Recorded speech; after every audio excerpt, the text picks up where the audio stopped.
Урматтуу мусулман бир тууганым, жараткан Аллах Таала Кур'ан-ы Керимде "Я юхаллазина аману", о Аллахнын барлыгына билигине иман келтирген бенделер, "Ку анфусакум", өзүңөрдүн дениңерди дозоктон сактагыла. Кантип сактайсың?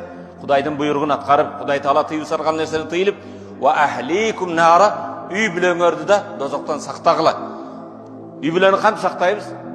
Балдарыбызга келечек муунга иман, ислам тарбиясын берип. Урматтуу мусулман бир тууганым, жараткан Аллах Тааланын кайрысы "Я юхаллазина аману", о имандуу бенделер, "Ку анфусакум", өзүңөрдү Аллахнын буйругун аткарып, иманга, исламга, Куранга кызмат кылып, иманда бекем жашап, нафсыңарды дозоктон куткаргыла.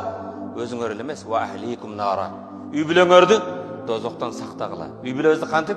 Кээ бирлер айтат, "Мен балдарымдын келечегин үчүн аракет кылып атам. Буларга келечекти бир кепилдик берип коеюн. Эмне менен? Диплом менен, машина менен, үй мененби? Анын келечеги дозок болсо, кайсы келечекти айтасың?"